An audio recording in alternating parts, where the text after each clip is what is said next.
अस्सलाम वालेकुम स्टूडेंट्स आज के लेक्चर में हम माइटोसिस के प्रोसेस को डायग्राम से समझने की कोशिश करेंगे।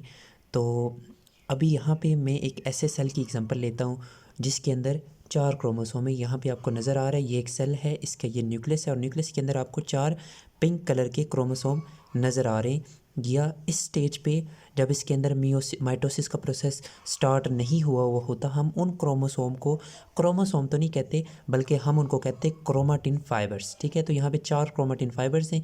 ठीक है, या फिर आप सिंपल वर्डिंग में इन्हें बोल सकते हैं 4 क्रोमोसोम्स। ठीक है, तो इनको आप क्रोमोसोम भी बोल सकते हैं, लेकिन बेस्ट वे ये है कि इनको आप 4 क्रोमाटिन फाइबर्स बोलो। ठीक है, अच्छा, अब आपको पता है माइटोसिस एक ऐसा प्रोसेस होता है जिसमें एक पेरेंट सेल डिवाइड करता है और उसकी डिवीजन से 2 डॉटर सेल बनते हैं। ठीक है, और जिस तरह का ये पेरेंट सेल होता है उसी तरह के दोनों डॉटर सेल्स होते हैं। मतलब अगर इसके अंदर 46 क्रोमोसोम होंगे तो दोनों डॉटर सेल्स के अंदर भी 46 क्रोमोसोम ही होंगे। ठीक है, तो अगर ये पेरेंट सेल है, इसके अंदर 4 क्रोमोसोम हैं, तो ये डिवाइड जब माइटोसिस के जरिए करेगा तो इससे 2 डॉटर सेल बनेंगे, दोनों के अंदर 4 क्रोमोसोम ही होंगे। ठीक है, तो इस डायग्राम के अंदर आप देख सकते हैं एक सेल के अंदर 4 क्रोमोसोम हैं। वो चारों के चारों क्रोमोसोम अनडुप्लिकेटेड फॉर्म में हैं, यानी डुप्लिकेट नहीं हुए। ठीक है, तो अब इसके अंदर अगर माइटोसिस का प्रोसेस होना है तो सबसे पहले इसके अंदर इंटरफेस होगा और उस इंटरफेस की आपको पता है फर्दर स्टेजेस होती हैं, G1 फेज़, S फेज़ और G2 फेज़। ठीक है, उसमें G1 फेज़ के अंदर आपको पता है कुछ स्पेसिफिक प्रोटीन्स और एंजाइम्स बनेंगे जो कि ज़रूरी होते हैं डीएनए की रेप्लिकेशन के लिए या क्रोमोसोम की डुप्लिकेशन के लिए। ठीक है, और एस फेज़ के अंदर क्रोमोसोम की डुप्लिकेशन होती है। ठीक है, तो फॉर एग्जांपल ये एक सेल है और ये सेल है और इसके अंदर इंटरफेस हो गया अब। ठीक है, फिर इसके अंदर माइटोसिस का प्रोसेस स्टार्ट होना है और इंटरफेस के बाद आप इस सेल के अंदर देख सकते हैं यहाँ पे मैंने 4 पिंक कलर के क्रोमोसोम बनाए थे। अब यहाँ पे आप देख सकते हैं हर एक क्रोमोसोम के अंदर, हर एक क्रोमोसोम के साथ, यानी जो पहले का पिंक कलर का है उसके साथ उसकी एक कॉपी बन गई है। ठीक है, तो हर एक क्रोमोसोम की कॉपी बन जाती है। ठीक है, यहाँ पे आप देख सकते हैं हर एक क्रोमोसोम की कॉपी बन गई है जो उसके साथ अटैच ही होती है, हर एक क्रोमाटिन फाइबर की कॉपी बन जाती है ड्यूरिंग इंटरफेस। ठीक है, तो ड्यूरिंग इंटरफेस डीएनए की क्या हो जाती है, डुप्लिकेशन हो जाती है। ठीक है, डीएनए की रेप्लिकेशन हो जाती है, आप इसको ऐसे भी बोल सकते हैं क्रोमोसोम की डुप्लिकेशन हो जाती है। यहाँ पे आपको 4 क्रोमोसोम नज़र आ रहे हैं, तो इस डायग्राम के अंदर आप देख सकते हैं हर एक क्रोमोसोम की कॉपी बन गई है। ठीक है, जो उसके साथ अटैच है। ठीक है, तो यहाँ पे इस डायग्राम के अंदर ये जो ऊपर वाली डायग्राम है यहाँ पे मैंने न्यूक्लियोलाई नहीं बनाया था, जो कि यहाँ पे मैंने शो किए वो न्यूक्लियोलाई यहाँ पे भी प्रेजेंट होता है। इसको मैं थोड़ा सा अंदर करके बना देता हूँ। ये न्यूक्लियोलाई डार्क स्टैनिंग रीजन होता है जो कि न्यूक्लियस के अंदर प्रेजेंट होता है, तो इस डायग्राम के अंदर आपको वो शो हो रहा है, तो वहाँ पे भी ये प्रेजेंट होता है। तो जब इंटरफेस के बाद फर्दर आगे यहाँ पे मैंने इसको एस फेज़ लिखा है, लेकिन यहाँ पे सॉरी ये एस फेज़ नहीं है। इंटरफेस के बाद नेक्स्ट आता है कौन सा प्रोसेस, नेक्स्ट आता है माइटोसिस का प्रोसेस।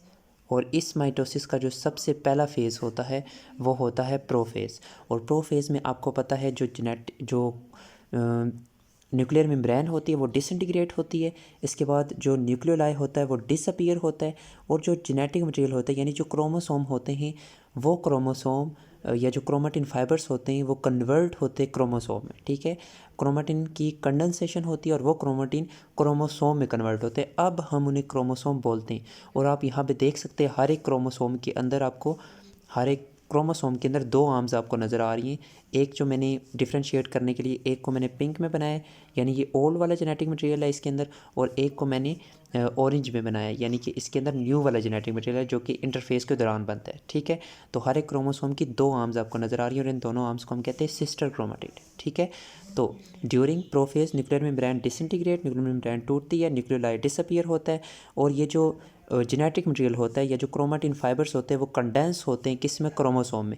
और हर एक क्रोमोसोम के अंदर आपको 2 आर्म्स इस वजह से नज़र आ रही होती हैं क्योंकि उन दोनों आर्म्स में से एक के अंदर पहले वाला जेनेटिक मटेरियल होता है जिसको मैंने पिंक से रिप्रेजेंट किया और दूसरी आर्म के अंदर नया वाला जेनेटिक मटेरियल होता है जिसको मैंने डिफ्रेंशिएट करने के लिए ऑरेंज कलर से ड्रा किया। ठीक है, तो हर एक क्रोमोसोम के सेंटर में आपको नज़र आ रहा है ब्लैक कलर का सेंट्रोमेयर। ठीक है, तो फिर एक और पॉइंट क्या होता है कि ये जो सेंट्रियोल्स होती है, 2 सेंट्रियोल एक पोल की तरफ मूव करती हैं और 2 सेंट्रियोल दूसरे पोल की तरफ आती हैं और इन सेंट्रियोल से फिर स्पिंडल फाइबर्स निकलना शुरू हो जाते हैं और वो स्पिंडल फाइबर्स फिर अटैच होते हैं किसके साथ, क्रोमोसोम की सेंट्रोमेयर के साथ। यहाँ पे आप देख सकते हैं क्रोमोसोम की जो सेंट्रोमेयर है ब्लैक कलर की, उस सेंट्रोमेयर के साथ क्या अटैच है, स्पिंडल फाइबर अटैच है। और हर एक जो सेंट्रोमेयर है आप यहाँ पे देख सकते हैं, मैं इसको जूम करके अगर बताऊँ, एक मिनट, यहाँ पे मैं इसको अगर जूम करके बताऊँ तो हर एक सेंट्रोमेयर 2 स्पिंडल फाइबर के साथ अटैच है, एक इस पोल से और दूसरा इस पोल से, ठीक है।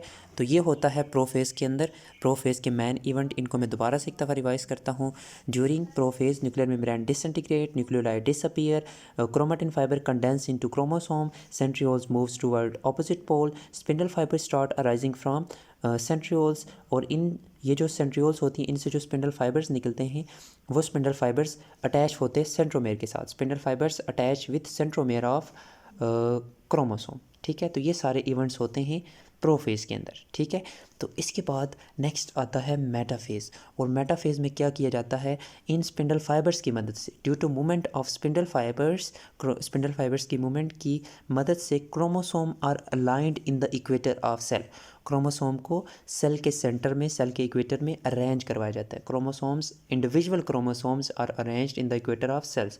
चूँकि यहाँ पे हम एक ऐसे सेल की एग्जांपल ले रहे हैं जिसके अंदर 4 क्रोमोसोम है, तो 4 के 4 क्रोमोसोम को इस तरह से सेंटर में अरेंज करवाया जाता है ड्यूरिंग मेटाफेज ऑफ माइटोसिस, ठीक है। तो इंडिविजुअल क्रोमोसोम को सेंटर में अरेंज करवाया जाता है, ये मेटाफेज। अगर आपको कोई मेटाफेज के डायग्राम ड्रा करने का बोलता है तो ये वाली जो डायग्राम मैंने बनाई है, तो इस तरह से आप उसे ड्रा कर सकते हैं।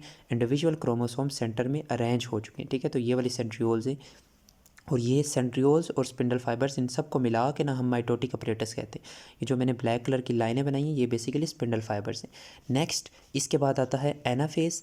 एनाफेज में क्या होता है, हर एक जो क्रोमोसोम की ये जो सिस्टर क्रोमाटिड होते हैं, ठीक है, एक जो पहले वाला होता है जिसके अंदर पहले वाला जेनेटिक मटेरियल और एक जो बाद में बनता है, दे गॉट सेपरेटेड, ठीक है, दे आर सेपरेटेड। हर एक क्रोमोसोम की जो सिस्टर क्रोमाटिड होते हैं वो सेपरेट होते हैं। हर एक क्रोमोसोम के सिस्टर क्रोमाटिड सेपरेट होते हैं, ठीक है। तो जैसे अगर इनको मैं सेपरेट करूं तो इनको मैं सेपरेट करके इस तरह से कर दे, तो ये इस तरह से एक और दूसरा इस तरह से, ठीक है। तो इस तरह से ये सेपरेट होते हैं, हर एक क्रोमोसोम के सिस्टर क्रोमाटिड, और एक क्रोमाटिड इस साइड पे मूव करता है और दूसरा क्रोमाटिड इस साइड पे मूव करता है, ठीक है। तो यहाँ पे आप देख सकते हैं हर एक क्रोमोसोम के सिस्टर क्रोमाटिड सेपरेट हो चुके हैं और they move toward their respective pole, ठीक है। तो ये वाले सारे इस साइड वाले इस तरफ मूव करेंगे और इस साइड वाले सारे क्रोमाटिड इस साइड पे यानी राइट साइड पे मूव करेंगे, ठीक है। तो 4 क्रोमाटिड इस राइट वाली साइड पे मूव करेंगी और 4 क्रोमाटिड लेफ्ट वाली साइड पे मूव करेंगे। ये होता है एनाफेज में। During anaphase of mitosis sister chromatid are separated. और ये कैसे होता है, by contraction of spindle fibres. वो स्पिंडल फाइबर्स जो कि सेंट्रोमेयर के साथ अटैच होते हैं वो कॉन्ट्रैक्ट होते हैं, जिसकी वजह से सेंट्रोमेयर डिवाइड होती है ड्यूरिंग एनाफेज। अगर आपसे कोई पूछता है कब सेंट्रोमेयर डिवाइड होती है, तो सेंट्रोमेयर डिवाइड होती है ड्यूरिंग एनाफेज ऑफ माइटोसिस, ठीक है। इसके बाद नेक्स्ट क्या होता है कि जब ये चारों के चारों जो क्रोमाटिड होते हैं ये एक एक साइड पे पहुंच जाते हैं, तो फिर क्या होता है, यानी 4 ये वाले इस साइड पे, पिंक वाले एक साइड पे और ऑरेंज वाले 4 दूसरी साइड पे पहुंच जाते हैं, तो फिर आता है टीलोफेज। और telophase is a reversal of prophase, ठीक है। ये जो हमने प्रोफेज डिस्कस किया था ना, इसका बिल्कुल उलट होता है कौन से वाला, टीलोफेज। और इसमें क्या होता है, टीलोफेज की पहचान ये है, सबसे पहले मैं आपको बता दूँ, टीलोफेज के एंड पे ये होता है कि एक ही सेल के अंदर दो न्यूक्लियस अपीयर होते हैं, ठीक है। एक ही सेल के अंदर जब 2 न्यूक्लियस अपीयर हो ना, तो उस स्टेज को हम कहते हैं टीलोफेज। अगर आपको डायग्राम दे दी जाती हैं ये चारों डायग्राम और आपको बोला जाता है कि इनको डिफ्रेंशिएट करो, इनमें से टीलोफेज कौन सा है, तो टीलोफेज ये वाला होता है, ठीक है। अब देखें, अब नेक्स्ट जब ये क्रोमाटिन फाइबर्स जब ये क्रोमोसोम पहुंच जाते हैं रिस्पेक्टिव पोल की तरफ, यानी 4 एक पोल की तरफ और 4 दूसरी पोल की तरफ, तो इनके अराउंड न्यूक्लियर मेम्ब्रेन बनना शुरू हो जाती है, ठीक है। तो अब देखें, जो पिंक वाले उनके अराउंड न्यूक्लियर मेम्ब्रेन बन जाएगी, ठीक है। और nuclear membrane formed around genetic material. इसके बाद जो न्यूक्लियोलाई होता है वो दोबारा से आपको यहाँ पे अपीयर होता हुआ नज़र आ रहा है, दोनों न्यूक्लियोलाई के दोनों न्यूक्लियस के अंदर, ठीक है। न्यूक्लियोलाई दोबारा से अपीयर हो गया, ठीक है। इसके बाद जो क्रोमोसोम होते हैं, यहाँ पे आप देखें हर एक जो क्रोमाटिड है वो कंडेंस्ड है, ठीक है। लेकिन इस टीलोफेज के अंदर आप देख सकते हैं वो दोबारा से अनकंडेंस फॉर्म में आ गए, ठीक है। तो इस तरह से जो क्रोमोसोम होते हैं वो डीकंडेंस होते हैं ड्यूरिंग टीलोफेज, ठीक है। Nuclear membrane formed around genetic material. इसके बाद at the end of telophase one cell has two nucleus, एक सेल के अंदर 2 न्यूक्लियस होते हैं। अब नेक्स्ट होती है साइटोकाइनेसिस, जिसमें एक सेल डिवाइड करेगा और एक सेल से 2 सेल बनेंगे और एक न्यूक्लियस एक सेल के अंदर आ जाता है और दूसरा न्यूक्लियस दूसरे सेल के अंदर चला जाता है। तो यहाँ पे आप देख सकते हैं इस एक सेल के अंदर भी 4 क्रोमोसोम है और इस एक सेल के अंदर भी 4 क्रोमोसोम है। जिस तरह का पेरेंट सेल था ना, ठीक है, जिस तरह का पेरेंट सेल था यहाँ पे आप देख सकते हैं, उसी तरह के ये जिस तरह का पेरेंट सेल था उसी तरह के 2 डॉटर सेल्स बन के, यानी दोनों के अंदर कितने कितने क्रोमोसोम है, इसके अंदर भी 4 क्रोमोसोम है और इसके अंदर भी, ये जो दूसरे वाला है इसके अंदर भी 4 क्रोमोसोम है। तो ये सारा प्रोसेस है माइटोसिस का, ठीक है। तो अगर इससे रिलेटेड कोई क्वेश्चन है तो नीचे कमेंट सेक्शन में आप पूछ सकते हैं। शुक्रिया, अल्लाह हाफिज़।